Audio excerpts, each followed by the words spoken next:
వెంట్రుకలు చిట్లిపోవడం. వెంట్రుకలు రాలిపోయే సమస్యతో కొంతమంది బాధపడుతుంటే, వెంట్రుకలు చిట్లిపోయే సమస్యతో మరికొంతమంది బాధపడుతున్నారు. అసలు ఈ సమస్య రావడానికి కారణాలేమిటో వివరిస్తారా అండి?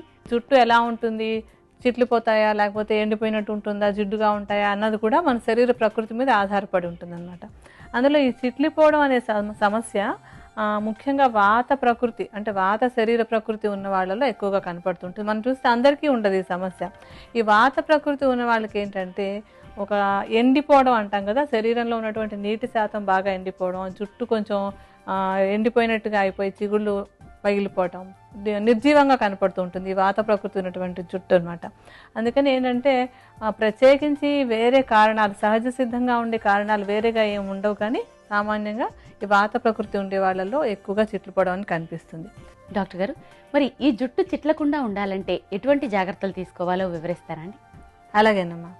అంటే మనం చెప్పుకున్నటువంటి కారణాలు ఇందాక మనం ఏమేమి అనుకున్నామో అటువంటి కారణాలు కొంచెం అంటే ఎలక్ట్రికల్ కానీ లేకపోతే కెమికల్గా కానీ కొన్ని పదార్థాలను తలకి వాడుతున్నట్టయితే వాటిని తగ్గించుకోవటం ముఖ్యమైనటువంటి. ఎప్పుడైనా ఏంటంటే నిదాన పరివర్జన అంటాం ఆయుర్వేదంలో. ఏదైనా ఒక కారణం వల్ల మనకు ఒక సమస్య వస్తుందంటే ఆ సమస్యకు ముఖ్యమైన పరిష్కారం ఏంటంటే ఆ కారణాన్ని దూరం చేయడం.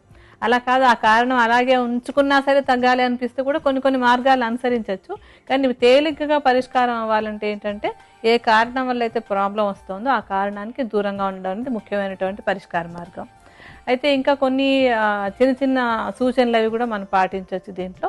ముఖ్యంగా ఏంటంటే ఆహారం విషయానికి వచ్చినట్టయితే కనుక జుట్టుకి చక్కటి తేమ లోపల నుంచి అందేటట్టు, చక్కటి పోషణ అందేటట్టుగా కానీ ఆహారం తీసుకున్నట్టయితే, అలాగే వాతం పెరిగిపోకుండా ఉండేటట్టుగా కూడా ఆహారంలో కొన్ని మార్పులు చేసుకున్నట్టయితే కూడా జుట్టు ఆరోగ్యంగా ఉండి ఈ చిట్లిపోయే సమస్య తగ్గేందుకు అవకాశం ఉంటుంది.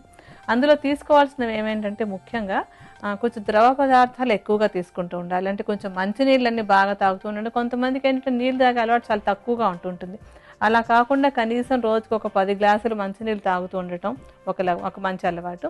ఈ పళ్ళ రసాలు ప్రతిరోజు తీసుకుంటున్నట్టయితే కూడా జుట్టుకి కావాల్సినటువంటి పోషక విలువలు బాగా అందుతాయి. అలాగే వాటి నుంచి వచ్చేటువంటి ఈ తేమ అంటే శరీరానికి కావాల్సినటువంటి నీటి శాతం కూడా బాగా అంది జుట్టు ఆరోగ్యంగా ఉండేందుకు అవకాశం ఉంటుంది. ఈ రసాలు అంటే కాయగూరల రసాల్లో ముఖ్యంగా బీట్రూట్ రసం, క్యారెట్ రసం కూడా నిత్యం తీసుకోవడం వల్ల ఈ చిట్లకుండా ఉండేందుకు అవకాశం ఉంటుంది. ఇలా కొన్ని ఆహారపరమైనటువంటి మార్పులు చేసుకోవడం. ఆ తర్వాత విహారపరంగా ఏంటంటే ఒక చిన్న చిట్కా లాంటిది పాటిస్తే కూడా ఇది సహాయపడుతుంది దీనికి. దానికి ఏంటంటే అట్లీస్ట్ వారంలో 2-3 సార్లైనా ఆముదాన్ని బాగా గోరువెచ్చగా చేసుకుని దాన్ని బాగా చుట్టంతా బాగా మసాజ్ లాగా చేసేసుకొని ఆ చేసిన వెంటనే ఒక మందంగా ఉన్నటువంటి టవల్ తీసుకుని దాన్ని వేడి నీళ్ళలో ముంచి దాని తలకంతా బాగా పట్టించుకుంచుకోవడం అన్నమాట. అంటే చుట్టబెట్టి ఉంచేసుకుంటే లోపల ఏమవుతుందంటే ఆయుర్వేదంలో స్నేహకర్మ, స్వేదకర్మ అని 2 చెప్తాం. స్నేహకర్మ అంటే ఏంటంటే నూనెని అందించటం, నూనెతోటి మసాజ్ చేయడాన్ని స్నేహకర్మ అంటాం. ఆ తర్వాత చెమట పట్టించేలాగా ఒక క్రియను చేయటం, అంటే వేడిని పంపించి చెమట పట్టేలా చేయడాన్ని ఒక క్రియ ఉంటుంది, దాన్ని స్వేదకర్మ అంటాం. ఈ 2 ఇక్కడ జరిగేందుకు అవకాశం ఉంటుంది. అంటే స్నేహము, స్వేదము 2 చేసినట్టయితే కూడా వాతం అదుపులో ఉండి ఈ జుట్టు చిట్లేటువంటి సమస్య తగ్గేందుకు అవకాశం ఉంటుంది. కనుక వారంలో 2-3 సార్లు ఆముదాన్ని గోరువెచ్చగా చేసుకుని తలంతా బాగా మసాజ్ చేసుకుని ముఖ్యంగా చివర్ల దాకా వచ్చేలాగా దాని తలకి కొంచెం వేడి నీళ్ళలో ముంచినటువంటి తువ్వాలు చుట్టు పెట్టుకుని కొంచెం ఒక అరగంట, 1 గంట ఉంచి తర్వాత తీసేసి తల స్నానం చేస్తున్నట్టయితే కూడా ఈ జుట్టు మృదువుగా ఉండి ఈ చిగుళ్ళు చెట్లిపోకుండా ఉండడానికి అవకాశం ఉంటుంది. డాక్టర్ గారు, వెంట్రుకలు చెట్లిపోయే సమస్య నివారణకు ఉపకరించే ఆయుర్వేద ఔషధం ఏ విధంగా తయారు చేసుకోవాలో వివరిస్తారా అండి? మనకి వంటింట్లో ఉండేటువంటి మెంతులు దీనిలో తీసుకున్నటువంటి మొట్టమొదటి మూలిక.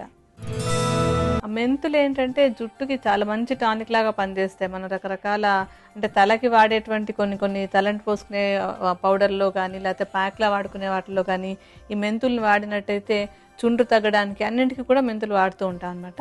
అలాగే జుట్టును మృదువుగా ఉంచడానికి, చక్కటి కండిషనర్గా ఉంచడానికి, జుట్టు ఎండిపోకుండా పొడిబారిపోకుండా ఉండడానికి కూడా మెంతులు బాగా ఉపయోగపడుతుంది. మెంతుల్ని ఏంటంటే చూర్ణం చేసి ఉంచుకోవాలి. అంటే మీరు ఒకేసారి మందులాగా కొన్ని చేసి ఉంచేసుకుందాం అనుకుంటే సుమారుగా ఒక 50 గ్రాముల పరిమాణంలో మెంతులు తీసుకుని మెత్తటి పొడి చేసుకోవాలి. అంటే కొంచెం గరుగరుగా ఉన్నట్టయితే కనుక జుట్టుకి పట్టుకుపోయి తర్వాత స్నానం చేస్తే ఊడి రాకుండా అతుక్కుని ఉండిపోతుంది అనమాట. అలా కాకుండా చాలా మృదువుగా ఉండేటువంటి చున్నలా చేసుకొని దాన్ని ఒక బట్టలో వేసి దాన్ని జల్లించుకున్నట్టయితే మీకు చాలా ఫైన్ పౌడర్ వస్తుంది. అలా తీసి ఉంచుకోండి. ఆ చూర్ణాన్ని అంటే మీరు ఒకసారిగా ఉంచుకోవాలనుకుంటే 50 గ్రాముల పరిమాణంలో తీసుకోవాలి.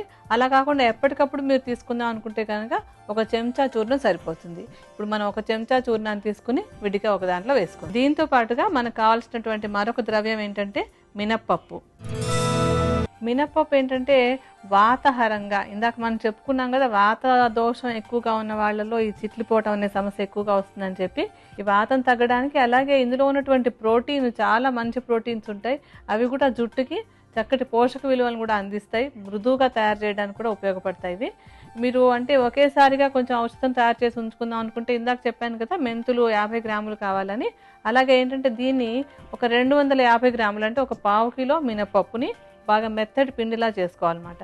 మెత్తటి పిండిలా చేసుకుని ఈ పావు కిలో మినపప్పుని అంటే మినపపిండిని తర్వాత 50 గ్రాముల మెంతి పిండి ఈ రెండు కలిపి విడిగా ఉంచుకోవచ్చు. అలా కాకుండా అప్పటికప్పుడే చేసేసుకుందాం అనుకున్నట్టయితే కనుక సుమారుగా ఒక అరకప్పు ఈ మినపపిండి అంటే మెత్తటి పిండి చేసుకుని ఉంచుకోవాలి. ఆ పిండిని ఒక అరకప్పు పరిమాణంలో తీసుకోవాలి. ఇప్పుడు మనం ఇందాక తీసుకున్నటువంటి మెంతి చూర్ణానికి ఈ మినపప్పు పిండిని కొద్దిగా కలుపుదాం. ఈ రెండింటిని ఇప్పుడు బాగా కలుపుదాం.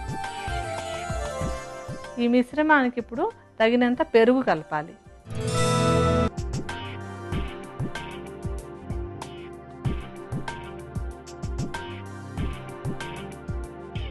పెరుగుతోటి ఇందాక తీసుకున్నటువంటి చూర్ణాలని బాగా కలుపుదాం. ఇలా అంటే ఈ మెంతి పిండి తర్వాత మినప్పిండి పెరుగు మూడింటిని బాగా కలిపేసి దాన్ని ఒక 2 గంటల పాటు అలా నాననివ్వాలి. నానిన తర్వాత ఈ మిశ్రమాన్ని తలకంతా రాసుకోవాలన్నమాట. దాన్ని సుమారుగా 1 గంట అలా ఉండనివ్వండి. ఆ తర్వాత చక్కగా గోరువెచ్చటి నీటితోటి బాగా ఎక్కువ నీటితోటి తలంటి పోసేసుకున్నట్టయితే కనుక ఇదంతా శుభ్రంగా క్లీన్ అయిపోవాలి. ఎప్పుడు కూడా పైన పూసినటువంటి ఏ పదార్థం కూడా తల మీద మిగలకూడదు అనమాట. అందుకని కొంచెం ఎక్కువ నీళ్ళతోటి గోరువెచ్చటి నీళ్ళు, మళ్ళీ ఎందుకు చెప్తుందంటే ఎక్కువ వేడి నీళ్ళు కూడా వాడుతూ ఉంటారు కొంతమంది, ఏదో బాగా పనిచేస్తుంది అనుకుని. ఈ ఎక్కువ వేడి నీళ్ళు ఎప్పుడైతే వాడతారో అప్పుడు జుట్టు మరీ ఎండిపోయినట్టు అయిపోయి తర్వాత చిట్లిపోయే అవకాశం ఉంటుంది. అలా కాకుండా గోరువెచ్చటి నీటితోటి బాగా ఎక్కువ నీటితోటి తల స్నానం చేసేసి ఈ మిశ్రమం అంతా తల నుంచి పోయేలాగా చేసుకుంటున్నట్టయితే కనుక ఈ చిగుళ్ళు చిట్లిపోకుండా ఉండటానికి బాగా సహకరిస్తుంది. అంటే ఈ విధానాన్ని కనీసం వారానికి 1 రోజైనా మీరు చేసుకుంటున్నట్టయితే కనుక వెంట్రుకలు ఆరోగ్యంగా నిగనిగలాడుతూ ఉంటాయి. ఈ చిగుళ్ళు చిట్లిపోవడాలు మనం మళ్ళీ వాటిని కత్తిరించడాలు అవసరం లేకుండా ఆరోగ్యంగా ఉంటాయి. అంటే ఈ మిశ్రమం ఒక పద్ధతి. అలా కాకుండా ఇది వాడుకోవడానికి అవకాశం లేని వాళ్ళు, వీలు కాని వాళ్ళు ఏంటంటే ఇంకొక మిశ్రమం కూడా చెప్తాను. అది కూడా చాలా తేలిగ్గా మనం చేసుకోగలిగినటువంటిది, తేలిగ్గా వాడుకోగలిగినటువంటిది. దానికి ఏంటంటే మనం మొట్టమొదటి తీసుకోవాల్సినటువంటిది పెరుగు. ఈ పెరుగు ఏంటంటే సుమారుగా అంటే ఎవరి జుట్టుకి ఎంత కావాలో అంత తీసుకుంటే సరిపోతుంది. దీనికి పెద్దగా కొలతలు అవసరం లేదు. మీకు బాగా ఎక్కువ పొడుగు జుట్టు ఉందంటే కనుక ఒక అరకప్పు పెరుగు తీసుకోండి. అలా కొంచెం తక్కువ జుట్టు ఉందంటే దానికి సరిపోయినంత తీసుకుంటే చాలుతుంది. ఈ పెరుగుతో పాటుగా మనం ఈ ఔషధానికి కలిపేటువంటి మరొక ద్రవ్యం ఏంటంటే తేనె. తేనె కూడా జుట్టుకు ఒక కండిషనర్ లాగా బాగా పనిచేస్తుంది. అందులో ముఖ్యంగా ఏంటంటే పెరుగుతో కలిపి దీన్ని వాడినప్పుడు రెండింటిని కలిపినప్పుడు ఏంటంటే చాలా మంచి గుణాలు దానిలో పెరుగుతాయి అన్నమాట, కొత్త గుణాలు దానిలో చేరుతాయి. అందుకని ఈ రెండు కలిపినటువంటి మిశ్రమం ఈ జుట్టు చిట్లిపోకుండా ఉండడానికంటే జుట్టు కొసలు చిట్లిపోకుండా ఉండడానికి బాగా ఉపయోగపడుతుంది. ఈ రెండింటిని బాగా కలుపుకొని అంటే సుమారుగా సమానంగా అనమాట, ఒక మీ జుట్టు పొడవును బట్టి ఒత్తును బట్టి మీరు ఒక అరకప్పు పెరుగు తీసుకున్నట్టయితే దాంతో సమానంగా అరకప్పు తేనె కూడా కలుపుకొని రెండింటిని బాగా మిశ్రమంలాగా చేసుకోవాలి. దానికి కావాల్సి మీరు ఒకసారి మిక్సర్లో వేసుకుని బాగా తిప్పేసినట్టయితే కనుక రెండు బాగా కలిసిపోయి ఒక చక్కటి మిశ్రమం తయారవుతుంది. దాన్ని జుట్టంతా పైనుంచి కింద వరకు బాగా రాసేసుకుని 1 గంట పాటు అలా ఉంచుకొని గంట తర్వాత శుభ్రంగా గోరువెచ్చటి నీళ్ళతోటి స్నానం చేసేసినట్టయితే జుట్టు బాగా మృదువుగాను ఉంటుంది. ఈ చివర్లు చిట్లిపోయే సమస్య కూడా బాగా అదుపులోకి వస్తుంది.